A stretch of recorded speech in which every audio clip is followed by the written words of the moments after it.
ఎన్నడూ కని విని ఎరుగని రీతిలో ప్రజలు ఇంత సంతోషంగా ఆనందంగా ఉన్నారంటే ఎన్నో సంవత్సరాల నుంచి మా కళ ఈ కరువు కుప్పం ప్రాంతంలో 1500 అడుగులేస్తే కూడా నీరు అందకుండా రైతులు కానీ త్రాగునీటికి సంబంధించి ప్రతి ఒక్క ప్రాణి ఎంతో కష్టపడుతున్నారు.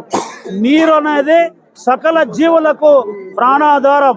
అటువంటి నీరు లేకుండా కుప్పం ప్రాంతంలో ఎన్నో ఇబ్బందులు పడితే గౌరవ ముఖ్యమంత్రి నారా చంద్రబాబు నాయుడు తన జీవితాన్నే కుప్పానికి అంకితం చేయరు. ఒక్క మాటలో చెప్పాలంటే తన జీవితం కుప్పానికే అంకితం చేసి దాదాపు 40 సంవత్సరాలు ఒక వెనుకబడినటువంటి కుప్పం ప్రాంతానికి ఈరోజు అద్భుతమైనటువంటి కార్యక్రమాలు అన్నిటికంటే మించి ఈరోజు హంద్రీనీవా కృష్ణమ్మ తల్లి శ్రీశైలం జ్యోతిర్లింగంలో ఉన్నటువంటి శక్తిపీఠంలో ఉన్నటువంటి కృష్ణమ్మ తల్లిని ఈరోజు కుప్పం తీసుకొని వచ్చి పాలారు నదికి అనుసంధానం చేసి ఇక్కడ మనకున్నటువంటి మల్లన్నకు ఆ శ్రీశైలం మల్లన్న కంగుంది మల్లన్నని కలిపినటువంటి గొప్ప నాయకుడు నారా చంద్రబాబు నాయుడు చరిత్రలో ఎవరికి సాధ్యం కానటువంటి అద్భుతమైన కార్యక్రమాన్ని చేసిన ముఖ్యమంత్రి గారికి ధన్యవాదాలు తెలియజేస్తూ ఈరోజు వేలాది లక్షలాది మంది ప్రజలు ఆనందంతో ఉన్నారంటే ఎన్నో తరాలకు సంబంధించి భవిష్యత్తులో ఎన్నో తరాలకు సంబంధించినటువంటి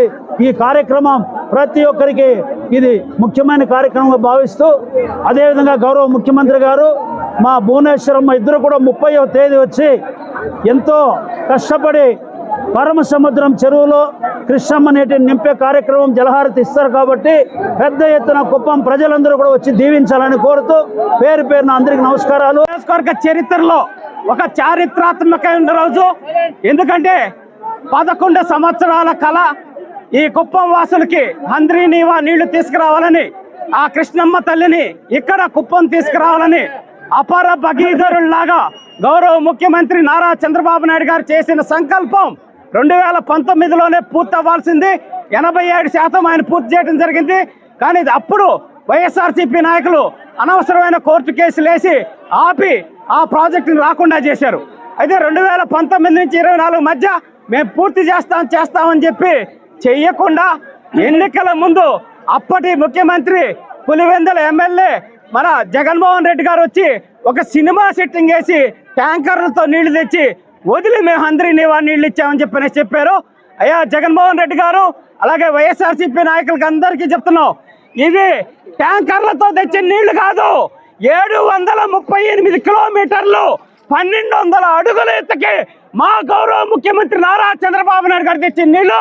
మీకు ఏదైనా డౌట్ ఉంటే చెక్ చేసుకోవచ్చని కూడా చెప్తా ఉన్నా. ఈ రోజు ఇక్కడ రైతుల జీవితాలు ఏ విధంగా బాగుపడిపోతున్నాయి, అలాగే ఇక్కడ తాగునీరు కానీ సాగునీరు కానీ ఎటువంటి ఇబ్బంది లేకుండా కుప్పం నియోజకవర్గంలో ఉన్న ప్రతి ఒక్క చెరువును నింపి రైతులను ఆదుకుంటున్న ఆపద్ బాంధవుడు అన్నదాత సుఖీభవ అని ఆశీర్వదిస్తున్న మా ముఖ్యమంత్రి చంద్రబాబు నాయుడు గారు అని చెప్తున్నాం. కుప్పం నియోజకవర్గ ప్రజల తరఫున, రైతుల తరఫున, మహిళల తరఫున, తెలుగుదేశం పార్టీ నాయకులు కార్యకర్తలు, జనసేన బీజేపీ కార్యకర్తల నాయకులు, కూటమి ప్రభుత్వం తరఫున గౌరవ ముఖ్యమంత్రి చంద్రబాబు నాయుడు గారికి, పవన్ కళ్యాణ్ గారికి, అలాగే నరేంద్ర మోడీ గారికి కూడా మనస్ఫూర్తిగా ధన్యవాదాలు తెలియజేస్తూ 8 సార్లుగా తనని గుండెల్లో పెట్టుకొని కొలుస్తున్న ప్రతి ఒక్క ప్రజలకి వాళ్ళ బాగు కోసం చేస్తుంది ఏకైక నాయకుడు నారా చంద్రబాబు నాయుడు గారు. కుప్పంని అభివృద్ధి చేసింది ఆయనే, చేస్తున్నది ఆయనే, చెయ్యబోయేది ఆయనకు తెలియజేసుకుంటూ ఈరోజు ఈ కృష్ణమ్మ పరవళ్ళు చూసి ప్రజలందరూ ఏ విధంగా చిన్న పిల్లల్లాగా కేరింతలు కొడుతున్నారో చూస్తున్నాం. 30వ తారీఖున గౌరవ ముఖ్యమంత్రి వర్యులు ఆయన సతీమణి భువనేశ్వర్ గారి చేతుల మీదుగా పరమ సముద్రంలో అంటే టైలాండ్ పాయింట్ కుప్పం నియోజకవర్గ చివరి చెరువులో నీళ్లు నింపి జలహారతి ఇచ్చి ఈ కుప్పం నియోజకవర్గానికి అంకితం చేయబోతున్న మా ముఖ్యమంత్రి గారికి శిరస్సు వంచి పాదాభివందనాలు తెలియజేసుకుంటూ అశేషంగా తరలి వచ్చి ఆ కార్యక్రమాన్ని దిగ్విజయం చేయవలసిందిగా అందరినీ ఆహ్వానిస్తున్నాం. జై తెలుగుదేశం, నారా చంద్రబాబు నాయుడు గారి నాయకత్వం, నారా చంద్రబాబు నాయుడు గారి నాయకత్వం.